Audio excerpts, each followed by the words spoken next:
NFO क्या है, NFO क्या है, एनएफओ क्या है? एनएफओ बहुत ही इंटरेस्टिंग चीज़ है भाई। क्या आपने कभी एनएफओ में पैसा लगाया है? मैं ऐसे बोलना चाहूँगा राम राम राम राम। आप जब किसी साइकिल की पीक पे इन्वेस्ट करोगे, किसी सेक्टर की साइकिल पे पीक पे इन्वेस्ट करोगे तो क्या होगा? आप उसकी पीक पे जाके आपने पैसे लगा दिए, हो सकता है वो थोड़ा बहुत वहां से और बढ़े, लेकिन या तो फिर वो म्यूटेड रिटर्न्स देगा बहुत लंबे समय तक, या फिर वो नीचे गिर जाएगा और आप अपने दिल की धड़कनें संभाल नहीं पाओगे। और इन्वेस्टर्स बोलेंगे कि ये गड़बड़ है बाबा, स्टॉक मार्केट बेकार है, मोहब्बत बुरी है मोहब्बत कुछ है ना। एंड मैं ये बहुत विश्वास के साथ कह सकता हूँ, मैं अपना मल्टी करोड़ का पोर्टफोलियो सिर्फ 4 से 5 फंड में समेटने की कोशिश कर रहा हूँ। और मैं जानता हूँ लोगों को 10,000 रुपए महीने की एसआईपी, 10 म्यूचुअल फंड है, 1,000 की एसआईपी जा रही है। आपके पास अगर किसी का कॉल आ रहा है ना एनएफओ में इन्वेस्ट कर लो, इसका मतलब सेक्टर पीक पे है। फिर इन्फ्लुएंसर्स को पैसे मिलते हैं एनएफओ को प्रमोट करने के लिए, सटल तरीके से प्रमोशन होता है। एग्रीकल्चर थीम का एनएफओ आएगा, आपसे वो एग्रीकल्चर की बात करते करते बोल देंगे एक एनएफओ भी आ रहा है, मैं बता रहा हूँ, अगर आप एग्रीकल्चर में अपना शेयर ऑफ इनकम चाहते हो तो इस वाले एनएफओ में इन्वेस्ट करो। चुपके से एकदम, आपको पता भी नहीं चलेगा, आप इन्फ्लुएंस हो जाओगे। इन्वेस्टिंग जल्दी से जल्दी शुरू करें, जैसे मैं हमेशा बोलता हूँ जल्दी जल्दी शुरू करो, क्योंकि अगर आप इन्वेस्ट नहीं कर रहे हो, आप हर साल आपको, यू वोंट बिलीव, आपको लाखों करोड़ों का नुकसान हो रहा है जिस साल में आप इन्वेस्टिंग नहीं कर रहे हो, चाहे कितना ही छोटा अमाउंट क्यों ना। Hey guys, welcome back to our YouTube channel the money podcast. आज हम इस वीडियो में डिस्कस करने वाले हैं एक बहुत ही इंपॉर्टेंट टॉपिक जिसके बारे में आप सबने सुना होगा, दैट इज एनएफओ। एनएफओ क्या है, आपको कब इन्वेस्ट नहीं करना है, कब इन्वेस्ट करना है, और क्या क्या चीज़ें आप एनएफओ के बारे में सीख सकते हैं, सारी चीज़ें हम डिस्कस करेंगे इस वीडियो में। आपको क्या करना है, आपको पूरी वीडियो देखनी है, वीडियो को लाइक करना है और आपकी क्या एक्सपीरियंसेस हैं वो ज़रूर शेयर करना है। और यहाँ पे आज इस वीडियो से हम एक चीज़ और ऐड करने वाले हैं, और वो है आपके कमेंट्स हम कुछ ना कुछ पिक करके उस पर डिस्कशन ज़रूर करेंगे। So let's begin. तो एनएफओ के बारे में मैं जानना चाहूँगी कि एनएफओ क्या है। तो वृंदा, आज तुम्हारी ग्रेजुएशन पूरी हो चुकी है एज अ यूट्यूबर। लाइक करना है, कमेंट करना है, एंड तक देखना है। Welcome to the YouTube world. Okay, NFO क्या है, एनएफओ क्या है, एनएफओ क्या है? एनएफओ बहुत ही इंटरेस्टिंग चीज़ है भाई। आपने कभी बच्चों को देखा है कि उन्हें नया खिलौना दिखता है तो वो रोने लग जाते हैं, मम्मी ये नया वाला लूँगा, चाहे पुराना वाला घर पे पड़ा हो, राइट? तो एनएफओ वो नया खिलौना है जिसे म्यूचुअल फंड कंपनीज बनाती हैं ताकि वो लोग जो अभी मैच्योर नहीं है, म्यूचुअल फंड इन्वेस्टर्स जो मैच्योर नहीं है, उन्हें, जैसे अमरीश पुरी डीडीएलजे में दाने डालता, आओ आओ आओ। तो जब भी मैं एनएफओ के बारे में सोचता हूँ, मुझे लगता है कि NFO is nothing but Amrish Puri जैसे बोलते हैं ना, आओ आओ आओ, वैसे ही एएमसी इन्वेस्टर्स को बोलती है आओ आओ आओ। एनएफओ का full form new fund offer है, right? And it's just like के मैं एक एसेट मैनेजमेंट कंपनी हूँ और मैं एक नया फंड लेके आ रहा हूँ, तो मैं आप सबको इनवाइट करता हूँ कि आ जाइए, हमारा एक नया फंड आ रहा है, नई स्कीम आ रही है, आप उसके अंदर इन्वेस्ट कीजिए। और इसको आप कंपेयर भी कर सकते हो वृंदा, किसके साथ? आईपीओ के साथ। जैसे कंपनीज को पैसे चाहिए होते हैं वो आईपीओ लेके आती है, राइट? वैसे ही जब एएमसी वालों को लगता है कि यार बहुत हो गया, कुछ नया करते हैं, कुछ तूफानी करते हैं, तो वो लोग जो है वो एक न्यू फंड ऑफर लेके आते हैं, राइट? तो एनएफओ के साथ ना एक चीज़ जुड़ी होती है, 10 रुपये। अब ये 10 रुपये क्या है? Right right. सो 10 रुपये बेस प्राइस है और ये कंप्लीटली इररिलेवेंट है, कंप्लीटली। बुरा तब लगता है जब एक व्यक्ति कहता है कि मैं म्यूचुअल फंड इन्वेस्टर हूँ और वो एनएफओ में जो एनएवी मिल रही थी उसको किसी करंट म्यूचुअल फंड के एनएवी से कंपेयर कर रहा होता है। ये कंपैरिजन ही गलत है, राइट? आप ये समझिए कि भाई हर किसी एनएफओ का, जनरली हर किसी एनएफओ का बेस प्राइस जो है वो 10 रुपये से शुरू होता है। आपको कभी ये देखना ही नहीं है कि आपको कितने यूनिट्स मिल रहे हैं, आपको देखना है आपने कितना अमाउंट इन्वेस्ट किया। तो आप मान लीजिए आपके कोई एक म्यूचुअल फंड है जिसमें लेट अस से उसकी एनएवी, नेट एसेट वैल्यू 100 रुपये की है, वर्सेज एक एनएफओ है जिसकी अभी जो एनएवी वो 10 रुपये की है। आप अगर दोनों में 1000 रुपये डाल रहे हो तो क्या होगा? आपको 10 रुपये वाले के 100 यूनिट मिलेंगे, 100 रुपये वाले के 10 यूनिट मिलेंगे, बात बराबर ही है। आपको ये नहीं हो रहा, आप ये मत सोचिए कि अरे 10 में मिल रहा है तो मुझे सस्ता मिल रहा है, नहीं, कोई सस्ता नहीं है वो। अब मान लीजिए वो दोनों म्यूचुअल फंड अगर सेम शेयर्स के अंदर इन्वेस्ट करता है, सेम स्टॉक्स के अंदर इन्वेस्ट करता है, तो क्या होगा? मान लो वो सारे शेयर्स 10% बढ़े तो आपके 1000 रुपये 1100 हो जाएंगे, मेरे भी 1000 रुपये 1100 रुपये हो जाएंगे, राइट? तो आपने दो म्यूचुअल फंड को एनएवी के बेसिस पे कंपेयर नहीं करना है और 10 रुपये सोच के, 10 रुपये को देख के ये नहीं सोचना है कि ये तो मुझे बहुत सस्ता मिल रहा है। ये बेवकूफ़ी हो जाएगी। ये आपने बिल्कुल भी 1% भी जो है वो नहीं सोचना है कि भाई ये जो है मुझे सस्ता मिल रहा है। बेसिकली वो चीपर साइड पे दिखाया जा रहा है, बट कोई डिस्काउंट आपको मिल नहीं रहा है। Yes yes yes, cheaper side पे दिखाया जा रहा है। कोई आपको कुछ एहसान नहीं कर रहे हैं 10 रुपये आपके लिए निकाल के। आपको ये नहीं है कि एक्स स्टॉक जो है वो 1000 का चल रहा है तो आपको 10 का मिल रहा है, नहीं, ऐसा बिल्कुल नहीं हो रहा है, राइट? ये स्टॉक प्राइस नहीं है, ये नेट एसेट वैल्यू है। और ये हम एक बेंचमार्क ले लेते हैं 10 रुपये और वहाँ से जो है वो शुरू कर देते हैं। राइट तो मैं आपसे और क्वेश्चंस पूछूं उससे पहले एक क्वेश्चन मैं पर्सनली आपसे पूछना चाहूँगी, क्या आपने कभी एनएफओ में पैसा लगाया है? मैं ऐसे बोलना चाहूँगा राम राम राम राम राम राम। तो मैं एनएफओ से दूर रहता हूँ, राइट। आज तक मैंने कभी किसी एनएफओ के अंदर एक भी रुपया इन्वेस्ट नहीं किया। क्यों? क्योंकि मैं जिस इंडस्ट्री से बिलोंग करता हूँ, मैंने एक बड़ी यूनिक पोजीशन में हूँ। I am a teacher and people think I am a influencer. सोचने में क्या जाता है, कुछ भी सोच सकते हो। कईयों को लगता है भाई मैं, कहीं तो मेरे नाम से कंफ्यूज है, नीरज अरोड़ा इज़ दी को founder of the WhatsApp also. एक बार साउथ इंडिया में न्यूज़ चल रही थी तो व्हाट्सएप के को फाउंडर की बात हो रही थी, फोटो मेरी लगा दी थी उन्होंने। तो मुझे लोगों ने अरे बताया नहीं यार तुमने कभी, यार तुमने व्हाट्सएप को। मैंने कभी एनएफओ में इन्वेस्ट नहीं किया और मैं ना ही आगे कुछ प्लान कर रहा हूँ किसी तरीके का। कभी किसी, शायद मैं पूरी ज़िंदगी अपने कभी किसी एनएफओ में इन्वेस्ट ना करूँ। मैं ऐसा क्यों? मतलब एनएफओ में क्यों आपने भी इन्वेस्ट नहीं किया और आप बोल रहे हो कि नहीं भी करना चाहिए, ऐसा क्यों? मैं रिटेल इन्वेस्टर्स को भी यही सलाह दूंगा कि नहीं करना चाहिए, राइट। अब क्यों नहीं करना चाहिए? आप ये सोचो कि मान लीजिए आप फ्लेक्सी कैप फंड्स के अंदर इन्वेस्ट करना चाहते हैं, तो क्या आज की डेट में हमारे पास फ्लेक्सी कैप फंड्स की कमी है? बिल्कुल भी नहीं। हमारे पास इतने सारे एसेट मैनेजमेंट कंपनी, उनका भाई भर भर के फ्लेक्सी कैप है। आप एक न्यू शाइनी टॉय खरीदना चाह रहे हो, जबकि आपके पास आपका पुराना वेल इस्टेब्लिश्ड म्यूचुअल फंड, जिसका आपके पास भर भर के डेटा अवेलेबल है, जिस पे आप रिसर्च कर सकते हो, उसका trailing return, rolling return, Sharpe ratio, capture ratio, you have everything, right. और फिर भी आप बस ज़बरदस्ती क्या करने की कोशिश कर रहे हो? आप भाई चाह रहे हो कि नया एक्सपोजर लूँ, नया, ये जो नया की लत लग गई है ना कि नया फंड, यही गलत है। तो मेरे हिसाब से मैं एनएफओ में क्यों नहीं जाता हूँ? क्योंकि उसी कैटेगरी के मेरे पास वेल इस्टेब्लिश फंड्स हैं जिनका ज़बरदस्त ट्रैक रिकॉर्ड जो है वो मेरे पास अवेलेबल है, राइट। एंड मैं ये भी बात बोलना चाहूँगा कि फिर से वही बात, 10 रुपये वर्सेस 100 रुपये, तो उसका कोई ऐसा इम्पैक्ट नहीं है कि भैया 10 रुपये का है तो वो सस्ता होगा, राइट। और एक चीज़ और है जो सबसे इम्पॉर्टेंट है, बल्कि एनएफओ जब आते हैं ना, खासकर सेक्टोरल और थीमेटिक फंड्स, वो किसी एक पर्टिकुलर सेक्टर को पकड़ लेंगे, पर्टिकुलर थीम को पकड़ लेंगे, ऐसे वाले जब एनएफओज आते हैं, मुझे लगता है कि भाई ये एनएफओज आते ही तब हैं जब मार्केट अपने पीक पे होता है। और मैं चाहूँगा अपने ऑडियंस से वो कमेंट में बताएं हमें कि क्या उन्होंने कभी ऐसे एनएफओ के अंदर इन्वेस्ट किया है, उनके साथ क्या हुआ था। 2007-8 में रियल एस्टेट का एनएफओ, अभी थोड़े समय पहले डिफेंस वाला एनएफओ, राइट। तो जब ये एनएफओज आ रहे होते हैं ना, जब न्यू फंड ऑफर आ रहे होते हैं, आप गौर फरमाना उस समय वो सेक्टर जो है अपनी साइकिल के पीक पे होता है, राइट। रिटेल इन्वेस्टर जब तक जागता है तब तक सारे रिटर्न्स या तो जा चुके होते हैं, बहुत कम रिटर्न्स बचे होते हैं। तो आप जब किसी साइकिल की पीक पे इन्वेस्ट करोगे, किसी सेक्टर की साइकिल पे पीक पे इन्वेस्ट करोगे, तो क्या होगा? आप उसकी पीक पे जाके आपने पैसे लगा दिए, हो सकता है वो थोड़ा बहुत वहाँ से और बढ़े, लेकिन या तो फिर वो म्यूटेड रिटर्न्स देगा बहुत लंबे समय तक, या फिर वो नीचे गिर जाएगा और आप अपने दिल की धड़कनें संभाल नहीं पाओगे। और इन्वेस्टर्स बोलेंगे कि स्टॉक मार्केट बेकार है, मोहब्बत बुरी है मोहब्बत, है ना। तो बिल्कुल इन्वेस्टर बोलेंगे भैया स्टॉक मार्केट बेकार है, म्यूचुअल फंड बेकार है। क्यों? वो ये नहीं देख रहे कि उन्होंने क्या गलती करी है, कि उन्होंने भेड़ चाल में चल के जो है एक सेक्टर में, एक थीम में पैसा लगा दिया, जो थीम अपने पीक पे पहुंच चुकी थी, राइट। अब इसको ना, एक और रीज़न मैं एनएफओ में क्यों नहीं इन्वेस्ट करता, और वो मेरा फेवरेट रीज़न है, वो है सिंप्लिसिटी। मेरा ऐसा फर्म बिलीफ है कि हमारी जो इन्वेस्टिंग होनी चाहिए, it should be very simple, right. और ये एनएफओज वगैरह, सेक्टोरल और थीमेटिक फंड्स, ये इसको कॉम्प्लिकेटेड बनाते हैं। आपको कई साइंटिस्ट टाइप कुछ लोग मिलेंगे, ये मेरा कोर पोर्टफोलियो, ये मेरा सैटेलाइट पोर्टफोलियो, ये मेरा लाइट पोर्टफोलियो, ये मेरा टमाटर पोर्टफोलियो है। क्या भाई, क्यों कॉम्प्लिकेट कर रहे हो?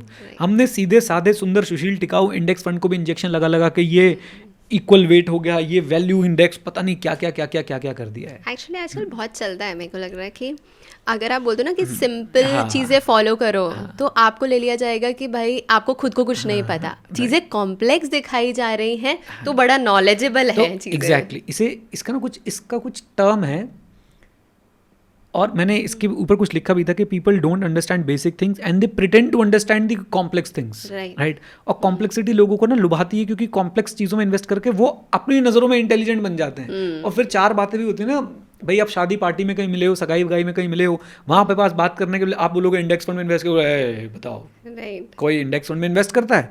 वहाँ पे आपके पास बातें होनी चाहिए, ये वाला सेक्टोरल फंड, वो वाला थीमेटिक फंड। और यहीं पे जाके जो है मुझे लगता है कि एक आम व्यक्ति फंस जाता है, और मैं इसलिए नहीं करता हूँ क्योंकि मुझे सिंप्लिसिटी पसंद है। Right. मुझे एक कैटेगरी पसंद है फ्लेक्सी कैप, मैं उसमें बहुत खुश हूँ, राइट। या मुझे एक कैटेगरी, दोनों वैसे आजकल सेम ही चल रही है, वैल्यू ओरिएंटेड फंड्स हैं, राइट, मैं उसमें बहुत ज़्यादा खुश हूँ, राइट। तो मैं ऐसे फंड्स में इन्वेस्ट करना चाहूँगा जो मुझे समझ आते हैं और जो बहुत सिंपल हों, राइट, जो मेरे इन्वेस्टिंग फिलॉसफी से मैच करते हों, रादर देन आज ये थीम चल रही है, कल वो थीम चल रही है। अरे ये थीम है भाई, आती रहेंगी जाती रहेंगी, ये सेक्टर, कोई सेक्टर ऊपर नीचे होता रहेगा। आपका एक वेल डाइवर्सिफाइड म्यूचुअल फंड आपके लिए बहुत है। एंड मैं ये बहुत विश्वास के साथ कह सकता हूँ, मैं अपना मल्टी करोड़्स का पोर्टफोलियो सिर्फ 4 से 5 फंड में समेटने की कोशिश कर रहा हूँ। और मैं जानता हूँ लोगों को 10,000 रुपये महीने की SIP, 10 म्यूचुअल फंड है, 1,000 की SIP जा रही है। पता नहीं भाई, पता नहीं ऐसा क्या डाइवर्सिफिकेशन के पीछे आप लोग भाग रहे हैं। यहाँ पे मैं एक छोटी सी स्टोरी शेयर करना चाहूँगी। तो अभी रिसेंटली मेरे घर पे कुछ ऐसे मेडिकल इश्यूज थे and I was there in the hospital मेरे डैड के लिए। तो ही वॉज एडमिटेड, मैं आराम से बैठी हुई थी, आई वॉज वेटिंग बिकॉज वो CCU में है, मैं बाहर वेट कर रही हूँ। मैं सिर्फ ऑब्जर्व कर रही थी और वहाँ पे सामने TV लगा हुआ था जिसमें स्टॉक मार्केट की न्यूज़ बढ़िया चल रही थी। और भाई एक सेक्टर उन्होंने पकड़ा हुआ, उस पर पूरी डिस्कशन चल रही। मेरे साथ में एक भैया बैठे हुए हैं, उन्हें कुछ नहीं पता भाई, जो वो स्टॉक बोले 1,000 रुपए लगा दिए। देख के हैरान, ये कर क्या रहे हैं। और टीवी वालों को तो आजकल एक्सपोज हो रहा है, ये टीवी पे आके स्टॉक बोलते, पहले से खुद खरीद के रखते हैं, फिर बोल के भाई निकल लेते हैं। एंड भाई मतलब उसके बाद कल को आके यही लोग होंगे, वो बोलेंगे कि क्या है ये स्टॉक मार्केट, पैसा डूब जाता है। और मैं यही तो कह रहा हूँ कि, और यहाँ पे एक बात और भी हाईलाइट करनी पड़ेगी कि भैया यूट्यूब इंस्टाग्राम पे ढूंढना छोड़ दो। बेस्ट म्यूचुअल फंड्स फॉर 2025 हैं, बस 2025 तक इन्वेस्ट करेगा तू, या 2025 में नए म्यूचुअल फंड ऐड करेगा भाई?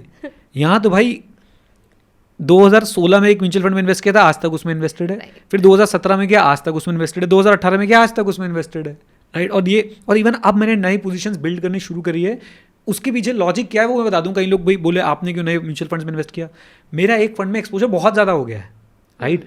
अगर मैं बात करूं तो मेरे एक फंड में मेरे पास, आप ये मान के चलिए कि मैंने 10 करोड़ रुपए लगा दिए हैं। अब 10 करोड़ रुपए लगाने के बाद डर लगता है ना यार, कि भाई अब मैं सारे पैसे उसमें डालूं। तो मैंने उसी थीम का, उसी थीम बोलना गलत हो जाएगा, फिर ये बोलेंगे भी थीमेटिक मना कर रहा था, नॉट दी थीमेटिक, उसी कैटेगरी का मैंने और म्यूचुअल फंड्स को एक्सप्लोर किया है कि मेरे को कैटेगरी वही पसंद है, बट मेरा एक फंड में इतना बड़ा एक्सपोजर हो गया कि मुझे अब दूसरे फंड की तरफ जाना पड़ रहा है। अदरवाइज मैं उसी के, अगर मेरे पास यार, मैं अभी भी उसमें इन्वेस्ट करूँ, लेकिन कम कर दिया, जो पुराना मेरा फंड है थोड़ा सा कम कर दिया उसमें। वाई? बिकॉज मुझे लगता है कि ओवर रिलायंस ना हो जाए एक पर्टिकुलर AMC के ऊपर, एक पर्टिकुलर फंड के ऊपर। और ये भी सच बताऊँ, ये भी मेरा एक साइकोलॉजिकल फियर है। मुझे विश्वास है ऐसा कुछ गड़बड़ नहीं होगी, बट फिर भी मुझे लगता है कि जितना डाइवर्सिफाई हो जाए उतना अच्छा है as far as AMC is concern and with such a big amount.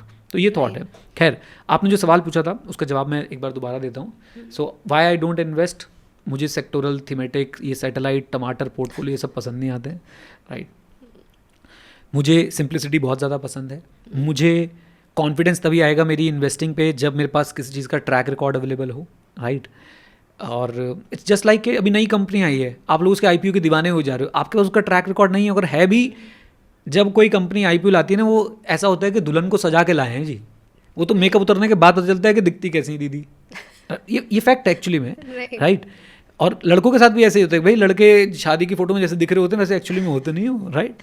फिर वो अलग से ही चल रहे होते हैं घर पे तो वो फटी बनियान पहन के घूम रहे होते हैं। सो पॉइंट ये है कि इन कारणों की वजह से, इन कुछ कारणों की वजह से मैं NFOs की तरफ अपना झुकाव कम रखता हूँ, राइट। एंड फिर मेरी जो इन्वेस्टिंग की अपब्रिंगिंग है, हर इंसान की ना अपब्रिंगिंग होती है कि उसके घर की अपब्रिंगिंग हो गई, उसकी पढ़ाई की अपब्रिंगिंग हो गई, उसके, मेरी इन्वेस्टिंग की जो अपब्रिंगिंग है वो ऐसे लोगों से सीख के हुई है, या ऐसे लोगों के बीच में हुई है, या ऐसे लोगों के विजडम से हुई है कि मैं उनसे सीख नहीं पाया कि NFO में जाओ, IPO में जाओ। ना वो जाते हैं ना मैं जाता हूँ, राइट। तो ये एक बहुत बड़ा इम्पैक्ट है कि मैं क्यों NFO की तरफ जो है वो नहीं जाता हूँ, राइट। सो NFO से रिलेटेड क्या क्या एक्शनेबल टेक अवेज होंगे? हाँ, सो हम इसको ऐसे समराइज कर सकते हैं, और वो समरी यही है कि नंबर 1, नई चीज़ में जाने की ज़रूरत नहीं है। आपके पास बहुत well established funds, well established fund managers with amazing great track record, God level track record, ऐसे भी फंड मैनेजर्स हमारे पास इंडिया में हैं, राइट, जिनके पहले से फंड्स एस्टैब्लिश्ड हैं, राइट। इवन वो भी नया फंड ला रहे हैं, मैं तो भी नहीं जाऊँगा। ऐसा क्यों? अरे चलाने दो ना उनको फंड। आपने क्यों बोलते हैं लैब रैट बनना है, आपने क्यों लैब रैट बनना है? क्यों अपने ऊपर भाई दवाइयाँ गिरवा के देखोगे क्या होता है उस दवाई से? करने तो दुनिया को भाई, हम वेट कर लेंगे, राइट। सो ज़रूरी नहीं है कि आप ज़बरदस्ती नए फंड्स की तरफ जाएं। ए बी, मैं एक जो है वो टेक अवे ये भी देना चाहूँगा कि भाई ये जो 10 रुपये वाली NAV है, this should not be the reason at all. इसको तो आप एलिमिनेट ही कर दीजिए। अगर आप 10 रुपये की NAV के चक्कर में जा रहे हैं, इसका मतलब अभी आपकी एजुकेशन सही नहीं हुई है म्यूचुअल फंड को लेके। एंड हम लोग भी म्यूचुअल फंड पढ़ाते हैं, आप वो भी चेकआउट कर सकते हो, उसका लिंक मैं नीचे दे दूंगा। 4 दिन की लाइव क्लास, उसके बाद लाइफ टाइम एक्सेस होता है। फर्स्ट क्लास हम लोग जो है वो बहुत कम प्राइस में रखते हैं, आप लोग फर्स्ट क्लास में रजिस्टर करिए। अगर आपको पसंद आए तो आप आगे हमारे साथ बढ़ सकते हैं, उसका लिंक आपको नीचे मिल जाएगा, राइट। सो आपको एजुकेशन की ज़रूरत है अगर आप ये 10 रुपये के चक्कर में जा रहे हैं, यानी कि आपको भी समझना पड़ेगा कि भाई वो क्या होता है और क्या नहीं होता है, राइट। देन नेक्स्ट मुझे ऐसा लगता है सेक्टोरल और थीमेटिक रिटेल इन्वेस्टर के लिए है ही नहीं। और आप अगर डिफेंस की बात करो, रियल एस्टेट की बात कर लो, ऑटोमोबाइल की बात कर लो, ये सब सेक्टर्स एक आम आदमी को इनमें सेक्टर में एक्सपोजर लेना ही नहीं चाहिए। और वो सब बातें छोड़ दो, सैटेलाइट पोर्टफोलियो, कोर पोर्टफोलियो, ये आपको मैं एक और चीज़ बताता हूँ। ऑल्दो हम कंक्लूड कर रहे थे, बट मैं यहाँ पे एक चीज़ और बताना चाहूँगा कि आपके पास अगर किसी का कॉल आ रहा है ना NFO में इन्वेस्ट कर लो, इसका मतलब सेक्टर पीक पे है, पक्की बात है, राइट। आप किसी से पूछ लो, पिछले 1-1.5 साल पीछे चले जाओ, उससे थोड़ा सा और पीछे चले जाएंगे, मतलब 1-1.5 साल पीछे चले जाओ, वहाँ पे सबके mutual fund distributor, advisors, bank ने फ़ोन करके बोला होगा defence is the theme my dear friend, defence is the trend, right. और इन्वेस्ट करवाए होंगे पैसे। और मज़े की बात यह है कि खैर मैं क्या बोलूँ, इन्वेस्ट कैसे कराए होंगे, रेगुलर मोड से करवाए होंगे, जिसमें एक्सपेंस रेशियो ज़्यादा मिल रहा है। कब करवाए, पीक पे करवाए आपके इन्वेस्ट। तो आपने ये समझना है कि भाई आपको कौन गाइड कर रहा है। और इवन मैं आपको एक बात और बता देता हूँ, दबे शब्दों में, फिनफ्लुएंसर्स को पैसे मिलते हैं NFOs को प्रमोट करने के लिए, सटल तरीके से प्रमोशन होता है। एग्रीकल्चर थीम का NFO आएगा, आपसे वो एग्रीकल्चर की बात करते करते बोल देंगे एक NFO भी आ रहा है, मैं बता रहा हूँ, अगर आप एग्रीकल्चर में अपना शेयर ऑफ इनकम चाहते हो तो इस वाले NFO में इन्वेस्ट करो। चुपके से एकदम, आपको पता भी नहीं चलेगा, आप इन्फ्लुएंस हो जाओगे, राइट। तो मेरे को लगता है कि नहीं भाई, हमें हमारे पास जो है वो बढ़िया है, अच्छे फंड्स हमारे पास अवेलेबल हैं और रहेंगे।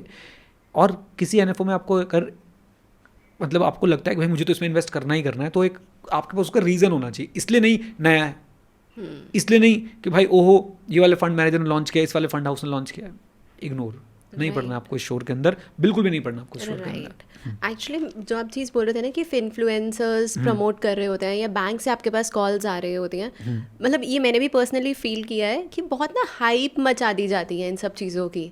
और भाई लोगों को लगता है कि इस हाइप में अगर आपने हिस्सा नहीं लिया तो आप वेल्थ क्रिएट नहीं कर पाओगे।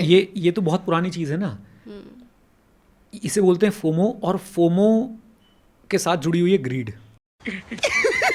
पैसा ही पैसा होगा, राइट। एंड ये तो सेम एज एवर, पता ही है, ग्रीड एंड फियर दोनों बहुत पुरानी चीज़ें। FOMO is fear of missing out, और साथ में आपके पास ग्रीड।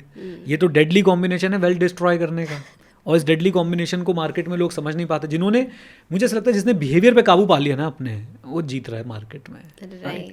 इन्वेस्टिंग ऐसी होनी चाहिए कि आप अपने काम में मगन हो, आप सो रहे हो, आप अपना काम कर रहे हो, अपनी लाइफ एंजॉय कर रहे हो, और आपका पैसा ग्रो कर रहा है। ये हुई ना इन्वेस्टिंग। वो इन्वेस्टिंग ही क्या है भाई, जिसमें आप लोग रोज सुबह उठ रहे हो, यार आज तो यार ये वाला सेक्टर गिर गया, आज वो वाला सेक्टर गिर गया। जब आप सेक्टोरल फंड्स में करते हो तो आप सिर्फ एक थीम पे चले गए हो, और वो थीम ऊपर नीचे होगी तो आपका पूरा पोर्टफोलियो ऊपर नीचे होगा। इससे बढ़िया वेल डाइवर्सिफाइड म्यूचुअल फंड में रहो, उसमें सारे सेक्टर का एक्सपोजर होगा, राइट। मैं एक फंड के साथ जुड़ा हूँ, उसमें 9 सेक्टर्स का एक्सपोजर है, कभी कोई ऊपर जाता है, कभी कोई नीचे जाता है। ऑन एन एवरेज मुझे बढ़िया रिटर्न मिल रहा है, कोई टेंशन की बात नहीं है, राइट। आप सिर्फ एक सेक्टर पे फोकस्ड नहीं हो ना, तो सारी चीज़ों का बैलेंस आउट हो रही हैं चीज़ें बेसिकली। एंड एक चीज़ मैं आपको और बताऊँ कि सेक्टर और थीमेटिक में यू विल ऑल्सो फाइंड कि एट टाइम्स इनका एक्सपेंस रेशियो भी ज़्यादा होता है, ओके, राइट। एंड ये तो रूल नंबर 1 है, आपकी इन्वेस्टिंग का कॉस्ट हमेशा कम से कम होना चाहिए, राइट। और इंडेक्स फंड है आपके पास, बढ़िया ऑल्टरनेटिव। अगर आपको कुछ नहीं आता, अगर सीखते हैं तो आप एक्टिव में भी जाइए, एक्टिव में ज़रूर जाइए। मैं कभी नहीं मना करता कि एक्टिव में जाना ही नहीं है, एक्टिव में भी जाना है, इंडेक्स में भी करना है, दोनों में करना है, राइट। थोड़ी सी लर्निंग चाहिए होती है, वो हो जाए तो बात बन सकती है, राइट। One last question. हाँ जी प्लीज़। कोई भी ऐसा केस जहाँ पे आपको लगता है कि NFO को कंसिडर कर लेना चाहिए? देखो, थ्योरी वाइज यस, प्रैक्टिकली अगर मेरे पास कभी भी कोई भी आएगा और पूछेगा NFO, तो मैं तो उसे बोल दूंगा हमें अपने साथ मत जोड़िए, हम अलग हैं, राइट। मैं नहीं चाहता कि कोई भी रिटेल इन्वेस्टर कभी किसी NFO में जुड़े, राइट। ये बहुत नेगेटिव स्टेटमेंट लग सकती है। क्यों नहीं चाहता? उन्हीं की भलाई के लिए नहीं चाहता। मुझे क्या मिल रहा है भाई? मेरे को तो मैं अगर चाहूँ तो मैं 4 NFO प्रमोट करूँ, उसके लिए पैसे चार्ज कर लूँ मैं तो भाई AMC से जाके, और वो देंगे भी, राइट। बहुत पैसा है AMC के पास भाई। बट पॉइंट ये है कि कोई आपने पूछा तो मैं एक थ्योरी का केस बताने की कोशिश कर सकता हूँ. मान लीजिए आप एक पर्टिकुलर सेक्टर से जुड़े हुए हैं, लेट अस से डिजिटल इंडिया आपको बहुत समझ आता है, और उस थीम का कोई NFO आ रहा है एंड आपको लगता है कि you have the required knowledge, you know cycle आज की डेट में कहाँ है, टॉप पे है, बॉटम में है, मिड में है, एंड आप एक स्ट्रैटेजिक टैक्टिकल बेट लेना चाहते हैं. ये हुई ना बिल्कुल एकदम फंड मैनेजर वाली लैंग्वेज है ना. स्ट्रैटेजिक टैक्टिकल बेट लेना चाहते हैं तो आप जा सकते हैं, बट अंदर से मेरा दिल यही कह रहा है कि आप अगर रिटेल इन्वेस्टर हैं, देयर इज़ नो केस कि आपको NFO के पास जाना चाहिए, राइट. मेरे ओपिनियन बड़े स्ट्रॉन्ग लग सकते हैं, खासकर आई नो पीपल जिन्होंने भी AMC लॉन्च करी है, वो भी शायद थोड़ा सा नाराज़ हो जाए, भाई ये NFO के लिए मना कर रहा है, क्योंकि नई AMC है, नया फंड है, तो वो NFO ही लेके आएंगे, उनके पास और कोई रास्ता नहीं है. बट याद रखें, दोस्ती पक्की, म्यूचुअल फंड अपना अपना, राइट. मतलब आपसे मेरी दोस्ती है, कोई ऐसी दिक्कत की बात नहीं है. और क्या पता आज से 5 साल बाद मैं आपका फंड रिकमेंड कर दूं, मैंने खुद इन्वेस्ट कर रखा, लेकिन 5 साल बाद. Please establish your self, please prove your self, right. आपके पास फंड होगा, आपके पास बल्कि कम फंड होगा तो आपके पास ज़्यादा फ्लेक्सिबिलिटी रहेगी. प्रूव कीजिए अपने आप को, और प्रूव करने के बाद आप अगर अच्छा कर रहे होंगे तो हम जैसे लोग आपकी तारीफ भी करेंगे, बिल्कुल करेंगे, क्यों नहीं करेंगे. तारीफ के साथ साथ इन्वेस्ट भी करेंगे, अगर समझ आए तो. बिल्कुल. तो आज हमने बहुत सारी चीज़ें डिस्कस करी NFO के बारे में. तो कुछ भी लास्ट में अगर आप कुछ ऐड ऑन करना चाहो या समराइज करना चाहो, बिल्कुल शॉर्ट में. हाँ, समरी यही है, NFO से दूर रहें, इन्वेस्टिंग को सिंपल बनाएं.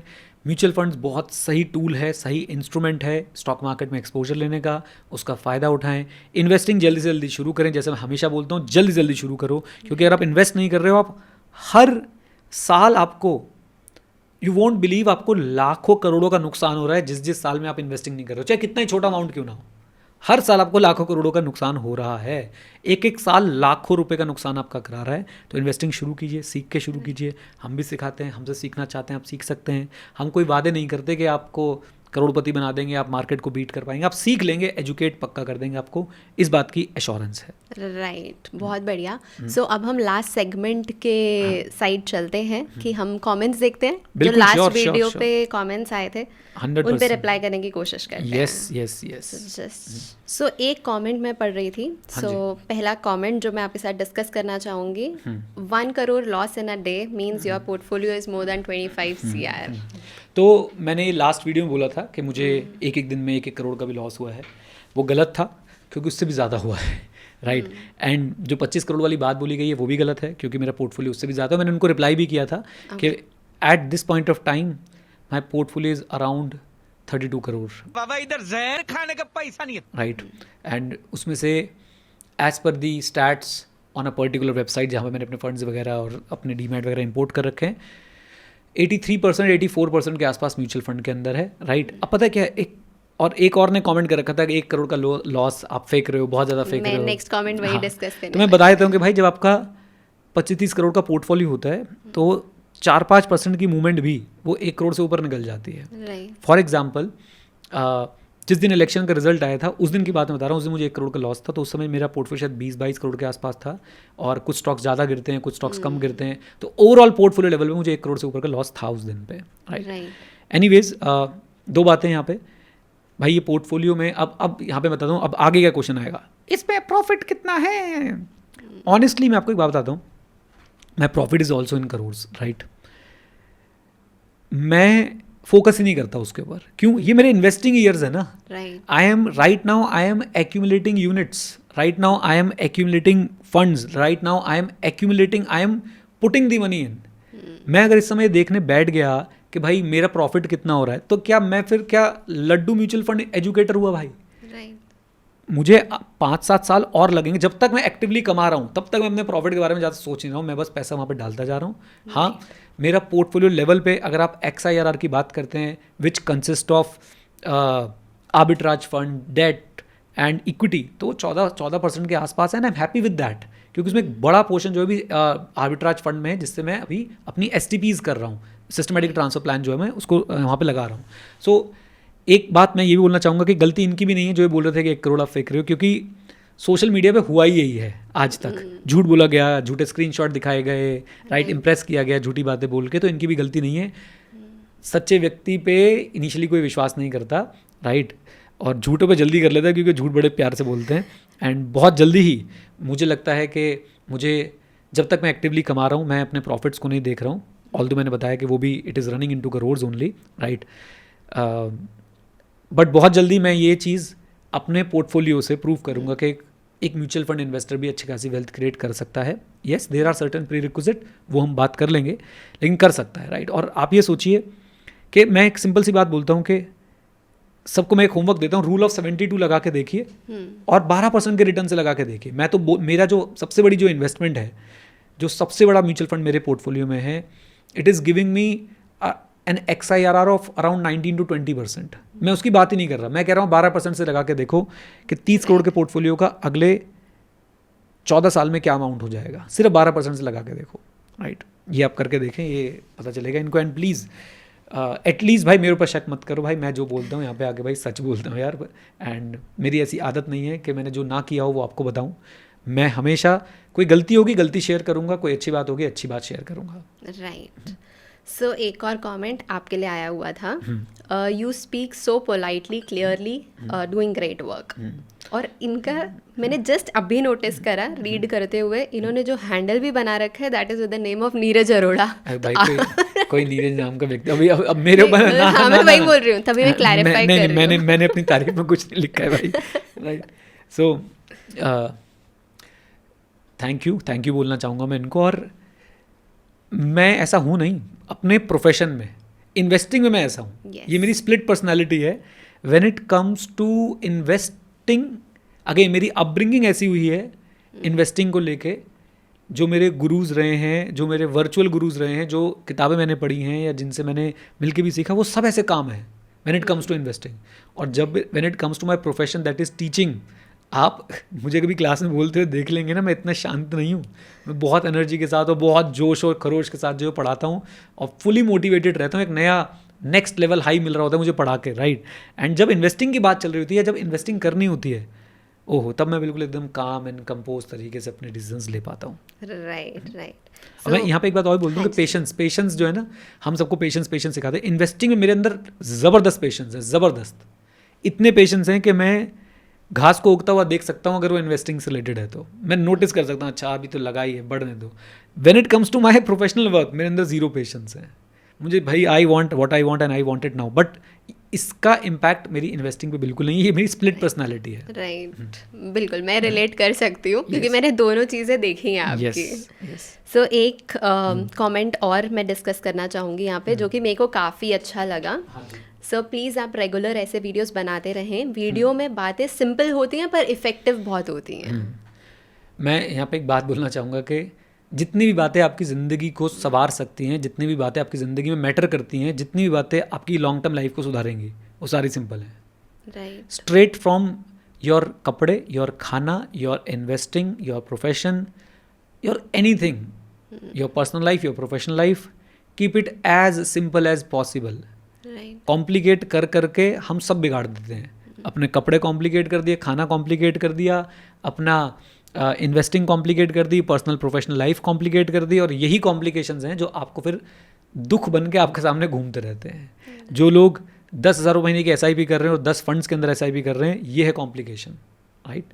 सो प्लीज़ ऐसा मत कीजिए, अपनी लाइफ को कॉम्प्लिकेट मत कीजिए। सिंपल बातें ही हैं जो आपकी लाइफ को अच्छा बना सकती है, और वही मैं करने की कोशिश भी करता हूँ, राइट। बहुत बढ़िया। तो ये वाला सेगमेंट आई थिंक हम हर वीडियो में ऐड ज़रूर किया करेंगे टुवर्ड्स द एंड, ताकि हम अपने जो व्यूअर्स हैं, ऑडियंस हैं, उनके साथ भी और थोड़ा सा बातचीत कर पाएँ। Yes for sure. इनका हैंडल का नाम भी मेरे ख्याल से हम बताएंगे अगली बार से। अभी तो कमेंट का स्क्रीनशॉट डाल देंगे, नाम भी जरूर बताया करेंगे। बिल्कुल ठीक है, बिल्कुल ठीक है। I think let's conclude this video. बहुत मज़ा आया और बहुत सारी चीज़ें आपसे सीखने को मिली। सेम मुझे भी बहुत मज़ा आया आपसे बात करके, एंड हम लोग आगे भी ऐसे डिस्कशन करते रहेंगे। With this note guys, thank you very much, stay connected, stay जय हिंद। और हाँ मित्रों, सीखते रहें, क्योंकि सीखना शुरू तो जीतना शुरू। Bye bye and take care, God bless you all.